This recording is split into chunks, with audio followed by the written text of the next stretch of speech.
Believe it or not, it should not be this way, but it is. At risk of being the guy who just talks about how fast time goes by as an old person, that's now my new thing. It's week 16. Week 16. There's only 2 more weeks after this of the NFL regular season. Now, the good news this time around is it looks like Washington's going to get into the playoffs, and so there will be an extra bonus game this year as the Commanders may try to end a drought that goes back to 2005. Which is fine. Their last playoff win. But the question for you guys right now, Commanders-Eagles on Sunday, what has to happen for them to win this football game? They beat the Eagles if. Fill in that blank at 800-636-1067. Let's go to Ryan in Warrenton on Grant and Danny to get it popping. What's up, Ryan? How are you? Hey, guys. How y'all doing? Thanks for taking my call. Got it, buddy. I think what we need is Kliff to not be conservative and dig into his bag of tricks in that playbook and just unleash it. Let Jaden do what Jaden does. Let Terry do what Terry does, and B-Rob. We know Witt's going to fire up the defense, and it's iffy on what that defense will do. If either coordinator just dials it up and let these boys run wild, I think we got a good chance. Appreciate you, buddy. Kingsbury was the most critical of himself that he has been all season yesterday about his game plan and the play calling, not just the plan he put together, but the in-game play calling at the podium yesterday referencing the Eagles game. I think it sounded to me like, and we can play the clip if Darius grabs it. He's got it, so let's play this. I'll react to it in a second, but this was Kingsbury yesterday. Yeah, I think the ability to learn from what we did the first time we played, I'm on a short week. I mentioned this before, but I had way too much in, and I feel like we played tentative. I didn't call a very good game.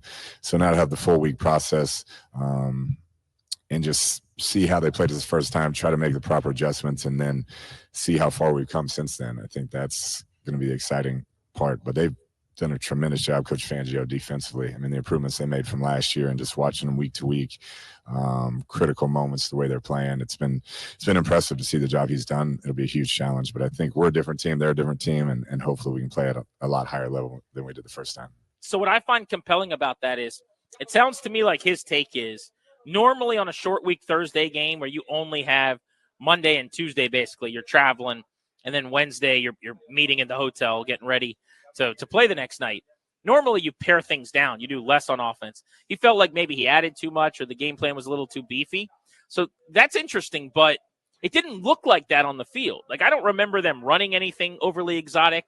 There weren't really trick plays as part of what they tried to do. They basically ran the same stuff, and it worked a lot less. So that's why I'm interested in what he had to say, but I don't remember that kind of meeting my eyeballs on what I saw in the game. Yeah, so if you would ask me for my notes post-game, it would have been, man, they tried to make it too complicated, or, man, they tried to get too sophisticated. It looked like they can't even get started. It looked like there's nothing available, and they can't get it to Terry. They can't, get the run game going, et cetera, and that's really my thesis here for what has to happen for them to win the football game. You look at their wins, for the most part, I talked about this the other day, it's first down, and a lot of time that's runs. But, in that Philly game to start it, they went to Austin Eckler on a little swing pass. You look at that Cincinnati game where their offense was prolific. It was Eckler early.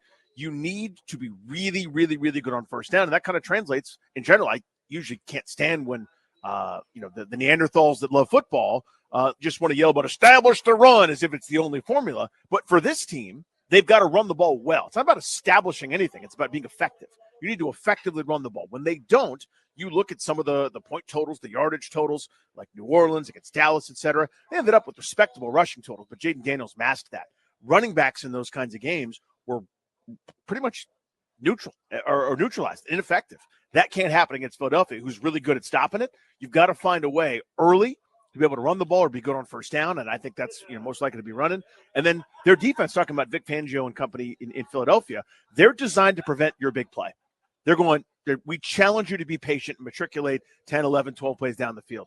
You need a big play somehow, whether that's a catch and run, whether it's something over the top. I don't know how much is available there, but you've got to have a couple of big chunks to go with some early down effectiveness. 800-636-1067. You want to jump in, let us know what you think Washington's got to do to beat the Eagles, just to give some backup to what you're talking about on 1st and 10. So they actually threw the ball on their first 3 1st and 10s against the Eagles, oddly enough. But as the game went on, 1st and 10, Jaden sacked for -4, behind the stick, 2nd and 14. 1st and 10 from the 27, another throw. So there was obviously a plan. Yeah. I'll be curious to see if Kingsbury does the same thing. They really didn't call a run play on a first down, it doesn't look like, until their 6th 1st and 10 of the game, basically. But eventually, after really, really heavy 1st and 10s, Robinson up the middle for 2, 2nd and 8.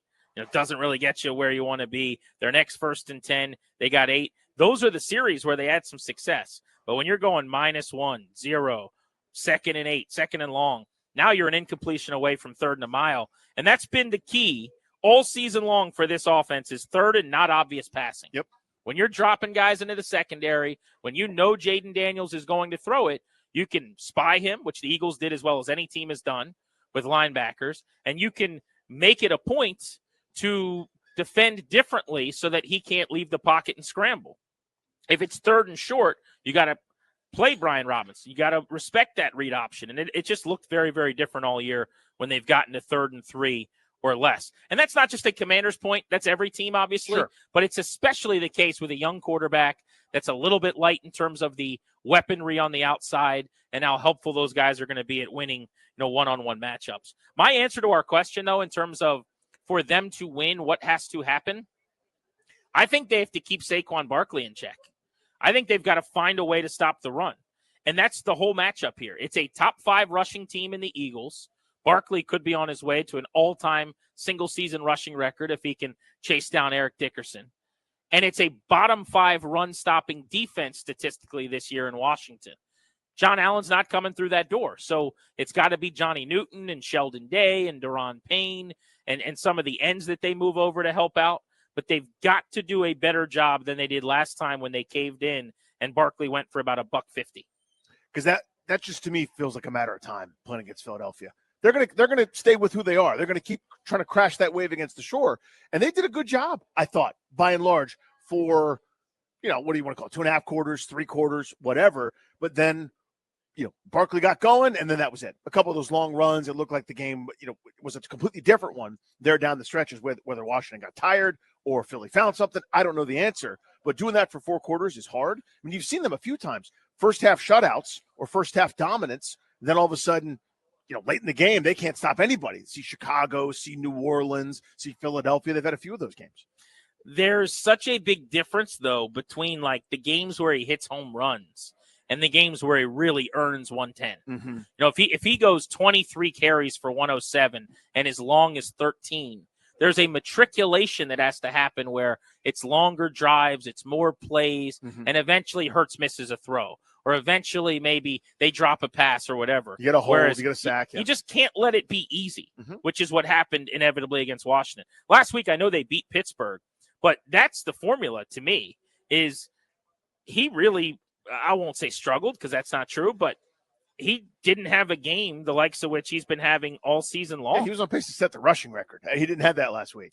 No, I mean, the Steelers, and they lost because they gave up too many plays in the passing game, but I think they will take that. It was 19 carries for 65 yards. Yep. And if you take his one long 20-plus yarder out of the equation, it was 18 carries for like 45 yards. Can't do better than that. And it's one of the reasons why the Eagles, with about 7 minutes to go in the third quarter, had 17 points. That's where you want to be with this offense. You will take your chances that way.